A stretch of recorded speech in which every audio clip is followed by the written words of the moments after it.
पहली मोहब्बत। ये जो पहली मोहब्बत का एहसास होता है, किसी को दरिया पार करा देता है, किसी को दरिया में डुबा देता है। शिखा अपने स्कूल के लिए तैयार हो रही थी।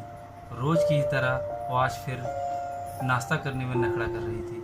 मम्मी ने डांट लगाई तो वो नाश्ता करने लगी और स्कूल के लिए चल पड़ी। स्कूल के लिए आज वो आधा घंटा पहले तैयार हो गई थी और जैसा कि उसने प्लान किया था, रास्ते में रुक करके उसने अपनी सहेली के घर अपनी डबल चोटी को सिंगल चोटी में कन्वर्ट किया, छोटी सी बिंदी लगाई और चल पड़ी स्कूल के लिए। रास्ते में उसे लगा जैसे कोई उसका पीछा कर रहा है, कोई उसे बार बार निगरानी रखा है।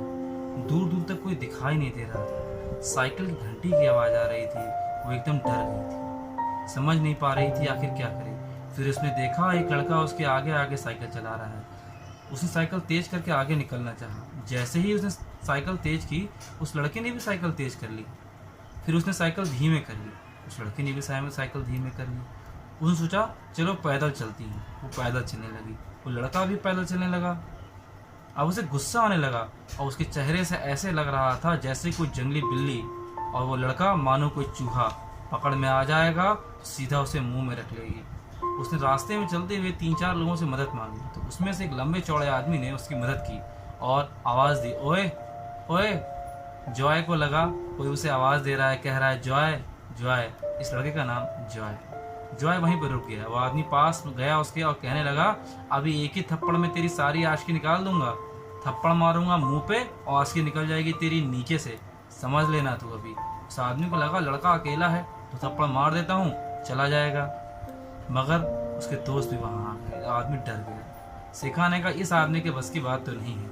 फिर उसने चौराहे पे खड़ी पुलिस स्क्वाड में से एक लेडी इंस्पेक्टर को अपनी मदद के लिए बुलाया। वो लेडी इंस्पेक्टर चल करके जॉय की तरफ आई। जॉय ने उसकी तरफ देखा तो उसे लगा जैसे ताड़का राक्षसी, लंबी चौड़ी बड़ी बड़ी आंख वाली, उसके करीब आकर बोलती है, ए लौंडे, इस लड़की का पीछा क्यों कर रहा है? अभी मार मार की तरह मुंह सुझा दूंगी। पिछवाड़ा कहाँ है और मुंह कहाँ है, समझ में नहीं आएगा तुझे, चल भाग यहाँ से। जॉय ने हंसते हुए कहा, मैडम पीछे से तो ये मेरे आ रही हैं, मैं इनका पीछा क्यों करूँगा? बताओ मैं तुम्हारा पीछा करता हूँ क्या? तो शिखा ने कहा, 3 महीने से मुझे फॉलो कर रहा है मैडम। कभी वो नीम के पेड़ के पास खड़ा होता है, कभी बस स्टैंड के पास खड़ा होता है और ये तो कभी कभी मेरे स्कूल ही पहुंच जाता है।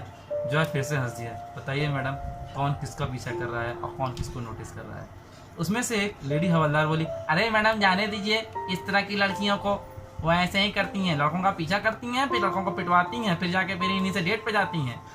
उनकी इस तरह की बातें सुनकर जॉय और शिखा दोनों को हंसी आ गई।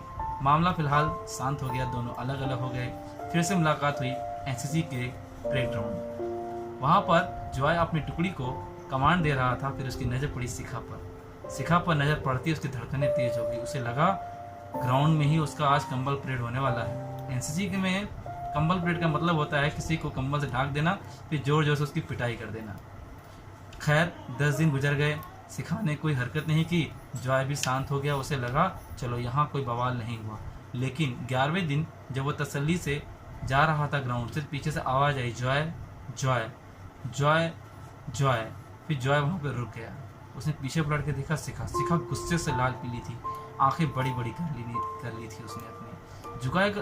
शिखा का रंग थोड़ा सा दबा हुआ था लेकिन बहुत खूबसूरत थी वो, जैसे चाशनी में डूबा हुआ गुलाब जामुन। बड़ी बड़ी आंखें करते हुए जॉय की तरफ बढ़ने लगी। जॉय प्यार से उसकी तरफ देख रहा था और शिखा गुस्से से उसकी तरफ देख रही थी। पास आकर शिखा ने कहा, तुम मेरा पीछा क्यों कर रहे थे?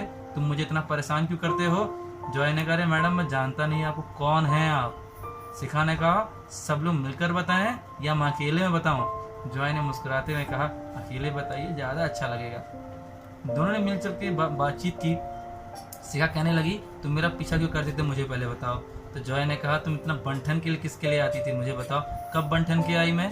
तो जॉय ने कहा, आधे घंटे पहले स्कूल से निकलती थी, अपने सहेली के घर रुक करके डबल चोटी को सिंगल चोटी में कन्वर्ट करती थी। वो बढ़िया वाला परफ्यूम लगाती थी, किसके लिए? शिखा हल्का सा मुस्कुरा दी। उसने कहा, अच्छा ये बताओ, तुम्हें कैसे मालूम चलता था मैं कब साइकिल तेज कर रही हूँ, कब साइकिल धीमे करती हूँ, कब मैं पैदल चलती हूँ? जॉय ने कहा, जब तुम चलती थी ना, तुम्हारे पीछे पीछे मेरे दोस्त भी चलते थे। 2 घंटी का मतलब होता था कि तुम साइकिल तेज चला रही हो, फिर 1 घंटी का मतलब होता था कि तुमने साइकिल धीमे कर ली है, और लगातार जब घंटियाँ बजती थी तो इसका मतलब होता था कि तुम पैदल चल रही हो। तो शिखा ने कहा तुम बहुत जालसाज हो। तो उधर से जॉय ने भी कहा तुम भी बहुत चालाक हो। दोनों जोर से हंसी। जॉय को लगा मौका अच्छा है, लड़की हंसी तो फंसी। उसने शिखा को प्रपोज कर दिया। शिखा ने भी शर्माते हुए उसका प्रपोजल एक्सेप्ट कर लिया, मगर एक शर्त रखी, तुम किसी को बताओगे नहीं हमारे रिलेशनशिप के बारे में। जॉय ने भी प्रॉमिस किया ठीक है, किसी को नहीं बताऊंगा।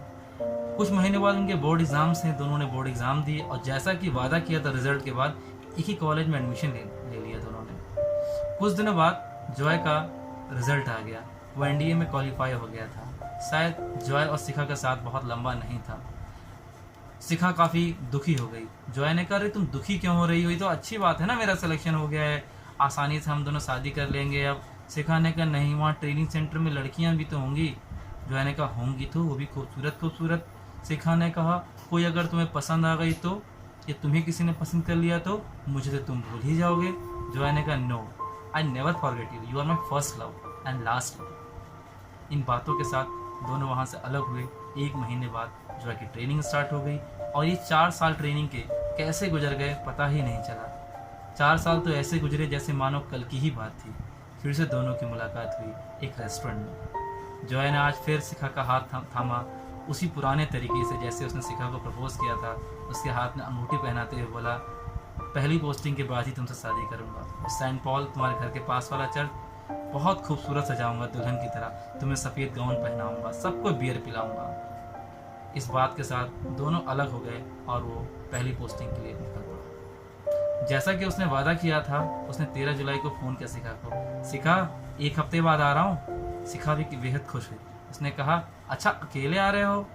उसने कहा नहीं नहीं, मम्मी पापा के साथ आ रहा हूँ तुम्हारे घर। ठीक है, मम्मी पापा के साथ ही आना, पूरी बारात लेके मत आ जाना। हंस दी शिखा। तो जॉय ने भी फ़ोन रख दिया। फिर उसके ठीक 6 दिन बाद फिर से एक फ़ोन आया सुबह सुबह। लगा शिखा को कि जॉय का ही फ़ोन होगा। संडे की सुबह थी, कोई घर में उठा नहीं था। उसने रिसीवर उठाया। रिसीवर उठाते ही कहने लगी जॉय कब आ रहे हो मम्मी पापा को लेके साथ में, और सही से आना, अच्छे कपड़े पहन के आना। उधर से आवाज़ आई, उधर गुरनाम सिंह था। उसने कहा भाभी मैं गुरनाम सिंह बोल रहा हूँ, कल रात को अचानक हमारे कैंप पर आतंकवादियों ने हमला कर दिया है। शिखा घबरा गई। उसने कहा जॉय तो ठीक है ना? गुरनाम सिंह ने कहा आप सेंट पॉल चर्च पहुंच जाइए, वहीं मैं बात करता हूँ आपसे। शिखा बदहवास, उसके हाथ से रिसीवर छूट गया। वो परेशान हो गई। उसे ऐसे लग रहा था मानो वो 5 साल से कोई एग्ज़ाम दे रही थी और आज रिजल्ट आना है उसका और रिजल्ट में फेल हो गई है। वो दौड़ती भागती चर्च पहुंची। वहाँ उसने देखा बहुत सारे लोगों की भीड़ वहाँ इकट्ठा थी। लोग रो रहे थे वहाँ पर और बीच में शहीद जॉय लेटा हुआ था। उसे करीब आके जोर जोर से हंसने लगी। लोगों का रोना बंद हो गया। लोग उसकी तरफ देखने लगे। वो हंस रही थी और कह रही थी तुम लोग सब लोग मिले हुए हो, जॉय तुम जल्दी से उठ जाओ वरना मैं तुमसे दोबारा बात नहीं करूँगी। उसके गुस्से में भी एक रुदन था, एक तकलीफ थी। लोग उसकी तरफ देख रहे थे। सब लोग, उसे लग रहा था सब लोग उससे मजाक कर रहे हैं। गुरनाम सिंह उसके पास आए। उसने कहा भाभी कोई तुमसे मजाक नहीं कर रहा है भाभी, अब ये कभी नहीं बोलेगा। शिखा ने कहा नहीं तुम मजाक कर रहे हो, तुम सब लोग मिले हुए हो, और जोर जोर से रोने लगी। जोर से उसने जॉय के सीने पर हाथ मारा और वहीं पर मर गया। सब लोग आपस में बातचीत करने लगे। जॉय उठ गया, सब लोग उसकी तरफ देखने लगे।